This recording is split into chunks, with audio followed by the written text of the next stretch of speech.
Hello everyone, this is Grandmaster Pascal Charbonneau, day number 14 of the Chessable Masters by Chess24, and what turned out to be the last day of the event. We are going to go through the game of the day for the 14th time today, and of course it is a game between Magnus Carlsen and Anish Giri. This is the first game that they played in the match today, and it is a game that was very important for the result, and so I thought it made sense. It also does feature some pretty beautiful ideas at some point. It's even interesting from just a theoretical standpoint. So we'll talk about all of that, and it starts with d4.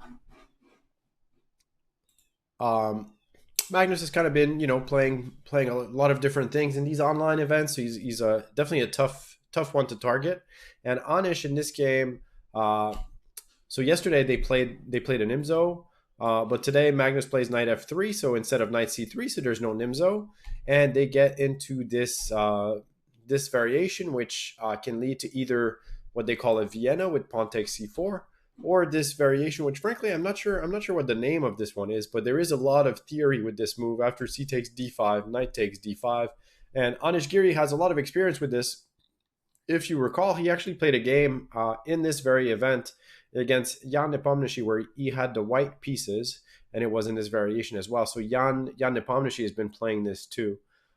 So the next few moves are all sort of well known. So I'm going through them quickly here. Bishop b4 check, bishop d2, bishop takes, queen takes, castles, and so we get to this position, and this kind of position can arise. I talked about this when I was looking at the Anish Giri versus Jan Nepomniachtchi game. Can arise from either Grunfelds, where the pawn is on g6 and this pawn is on e7, and we normally have dark squared bishops, or from this variation.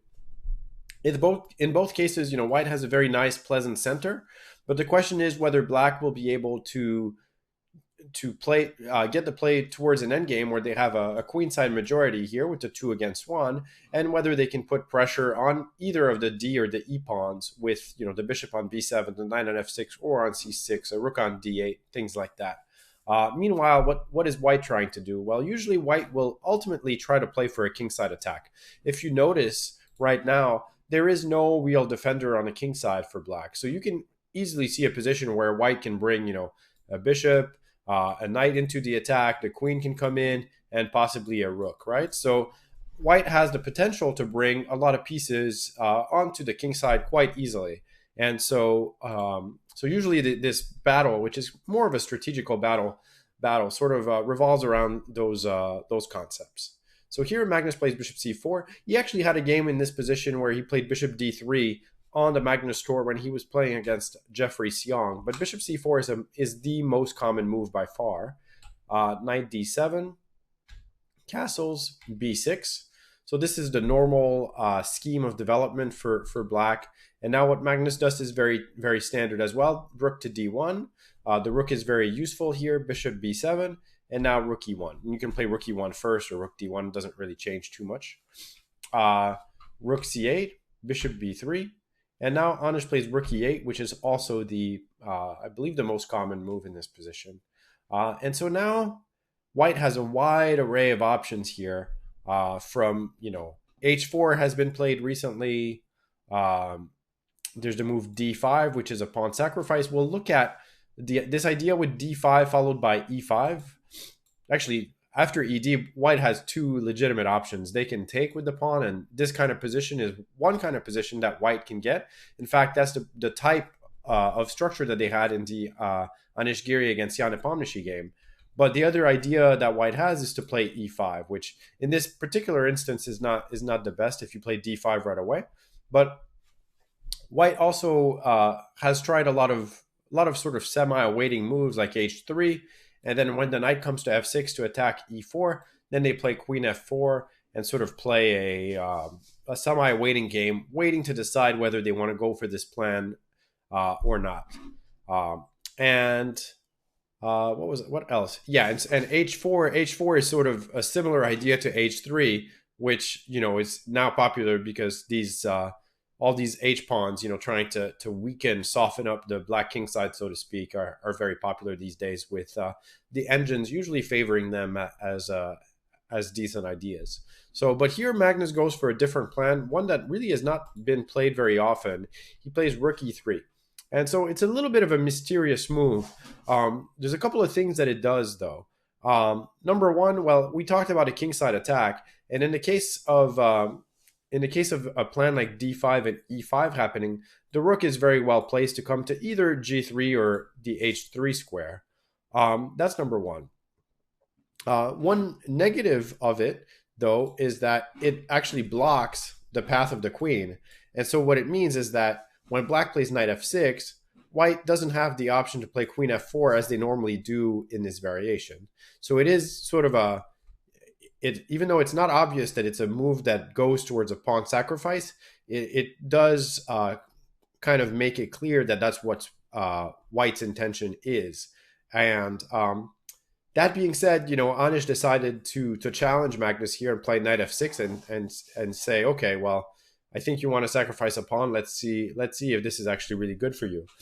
And he does play knight f6. Otherwise, black could consider other sort of waiting moves like, I don't know, either queen e7 or h6, or there's a sort of a wide array of moves that are semi-useful that they can make. But knight f6 is certainly the most challenging, the most logical, because now white doesn't have a really convenient way to defend this pawn. I mean, sure, they could play something like queen e1, but it looks a little awkward.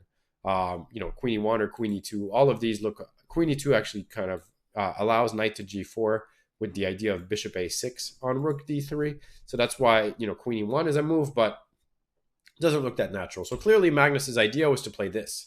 Now, if you study this opening, you're going to see this kind of idea with e5 a whole lot. What is this kind of pawn sacrifice? What's the point? Well, for one thing, as we said, white tends to play on the king side. If they want to play on the king side, now here they've actually created a pawn mass of 4 versus 3, which favors them on the king side. This pawn also grabs space and forces the knight to actually leave the king side, so that black really doesn't have a lot of pieces left.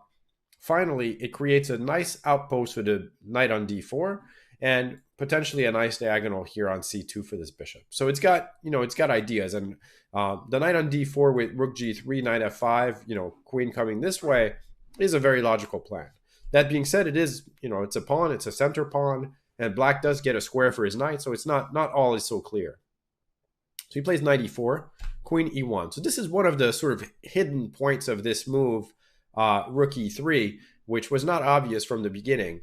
One of the ideas is that it seems like after the knight comes to d4, the queen is not badly placed on e1. And white has this idea of playing f3 to kick this knight away, because this knight is definitely sort of a thorn on white's side, right? It's in their territory. It's a piece in enemy camp. You kind of want to kick it out. This is one of the hidden points. And in particular, this makes sense because the rook and queen are in the right order, right? So you're not going to get pinned with white. You'd rather have your rook in front so that you can sometimes take an f6, for example, or take a knight, if the knight were to come back. So that's sort of the idea. Black plays queen c7, very natural move. In some cases, that knight may now have a square on c3. Knight to d4. By the way, I apologize. I have terrible seasonal allergies the last few days, so my voice is a little bit extra hoarse. So I apologize for that. Knight to d4. And again, one of the points here is that the pawn on e5 is not really easily taken because we can play f3 and we'll take this knight. And even though black has pawns, this doesn't look like a very good position. So after knight d4, black plays a6. So a6 is very natural because it seems like white is threatening to play knight b5 and possibly knight d6, or f3 first and knight b5 d6, potentially forking these two. So very natural move.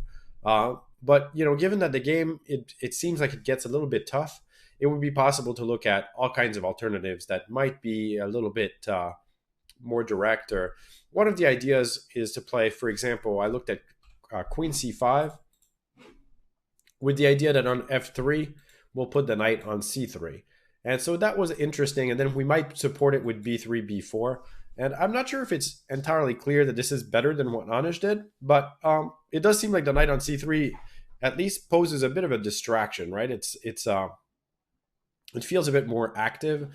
In some cases, we might have ideas to break up this center with f6. Not yet, but at some point. So yeah, it's definitely it was possible to play this way. Anish plays a6. Now Magnus plays h4.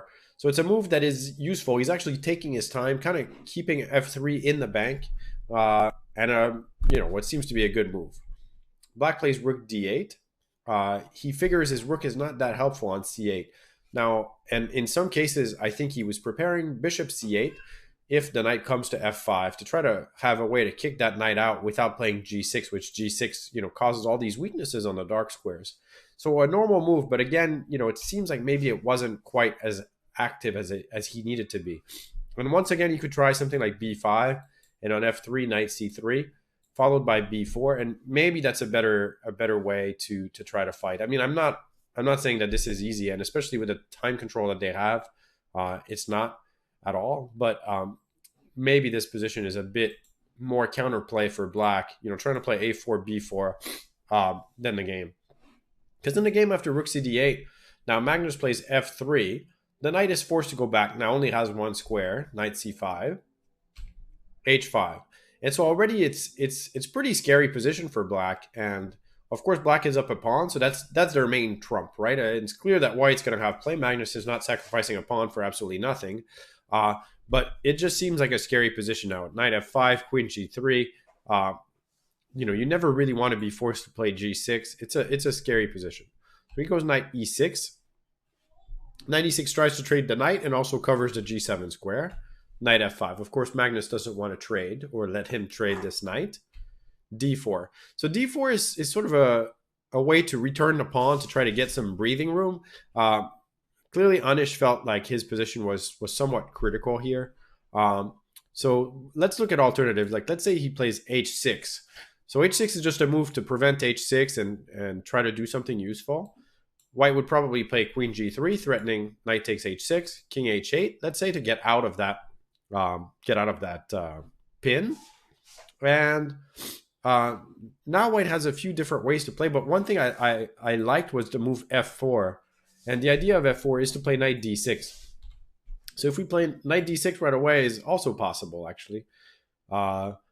Rook f8, but the problem is that the knight is not quite as stable now, and black has this idea to play f6 themselves. So f4 sort of prepares that with the idea that we could play f5 next. Complicated position, something like d4 is possible, but that does open up our bishop. We can't necessarily take because f takes and the queen defends g7. So this would be sort of a totally different game, but it was possible. I still like the white pieces here. But Anish plays d4, tries to open up his bishop, potentially give the pawn back just to get some breathing room. Knight c5. So this sort of forces white to take on d4, and it seems reasonable. But after that, the position actually gets to be really tough. So maybe a move to trade one more set of minor pieces, like bishop d5, was possible. And then again, there's complications. So this game has a lot of really long variations, but white could try to play knight to d6, bishop takes b3, knight takes e8, rook takes e8, and then a position like this where white is up the exchange and definitely better, but it's maybe possible for black to try to hold this position. I still feel like white is probably going to eventually be able to play f4, and it might be hard to meet, but it's possible. So he plays knight c5, which is totally understandable, by the way. It's sort of amazing how difficult this position actually gets here. So rook takes d4, rook takes d4. This is kind of forced. Now, the first thing to look at and note is that the e5 pawn cannot be taken by either the queen or rook. Let's look at rook takes. Why? Well, we have queen takes e5. Very nice move, with the idea that on queen takes, we have the back rank mate here. And the same thing would happen if black were to take it with the queen. We take, and then we have rook d8 check. So Anish now gets rid of the bishop, which now would be extremely strong, right? Now that there's no pawn on d5, there's ideas like knight d6. So that bishop is strong, so he gets rid of it. Now Magnus plays an important move, and it's important to be alert. Like, it's easy to just recapture right away, but Magnus first plays queen to g3. So he's threatening mate. that forces the move g6 here. Uh, f6 is actually quite bad because white has a very nice move. There's actually, even pawn takes would be hard to meet because you can't take with the queen here. You can't also take with the rook because there's rook d8 check. So even pawn takes would be good, but there's even rook g4 actually completely crushes here, threatening the g7 pawn. So I'm sorry, my allergies are just terrible. It's a good thing that this is the last day, so hopefully they'll be better by the time the next tournament starts. So black plays g6, and now Magnus takes back, and he's achieved something because g6 is a big weakness. And now I didn't find any good way to save this position for black. The computer does spot a sort of wild tactical idea, which we can look at mostly because it's very it's sort of a funny move. Bishop takes f3. It looks like this bishop is overprotected, but it is possible. The idea is that if we play queen takes f3, then black can take on f5. And if you play pawn takes f3, then there's a check, king g2, and then queen c2, and the queen takes that knight. So there's a sort of a neat little tactical trick here, sorry, with bishop takes f3. However, white has a better move, rook c4. And it's amazing, this problem just keeps happening. Queen takes e5, doesn't work. It's the same back rank mate with the knight on f5. Rook c8 will be mate. So he can't take. So the position is still quite bad. Sorry, after bishop takes f3, rook c4, bishop c6 maybe is the only move to save the piece. But yeah, this position, the computer ends up agreeing that this is totally lost. I think the simplest is knight d4, what a human would probably play, and just pick up that bishop for a couple of pawns. So Anish plays rook to d8, and now this allows Magnus to finish what is really a beautiful white game here with a little tactic. And if you want to pause the video for a second, go ahead. But here Magnus plays a beautiful move, e6. So e6 is sort of a puzzle-like move, right? It puts the queens en prise with each other. They're staring at each other. The rooks are staring at each other. The white knight is potentially under attack. So sort of everything is falling off the board here. But clearly, again, the big issue is this back rank of blacks. And there's not really a good way. So he can't take the rook because the queen falls. That's number one. He can't take the queen because the rook falls with mate. And then the problem is that this queen basically has to move. And then white has often the idea of playing queen e5 with mates. They also have of course, this pawn can become a monster. So there's a lot of problems for black here. So he plays queen c1 check. Not really a lot of other moves that we can suggest here. If we play like queen c8, for example, it's way too slow. White can simply take and play e7, threatening to make a queen. And for example, queen e8, we can play queen to e5, g takes f5. We're threatening mate here, or mate this way, and then h6, and that will be mate very, very fast. For example, f6, queen e6. Queen takes f6 would work too, I think, because on queen f7, you could play queen to g5. Actually, you can just play e8. Queen g5 also works with the idea. I was planning to do this. Another idea. But yes, so a few ways here. So he can't just, retreat. So he goes queen c1 check, king h2, and then takes on d4. Again, because now white is threatening checkmate. So he takes on d4. Now again, Magnus makes a very nice move. There were a few ways to win here, but his move is the most precise. e7. So it threatens to make a queen, which also happens to be mate. So black plays queen c8.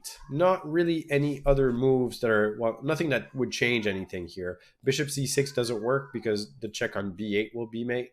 So yeah, queen c8 is a logical move. Now Magnus precise until the very end in this game here plays queen to e5. So he's attacking the rook.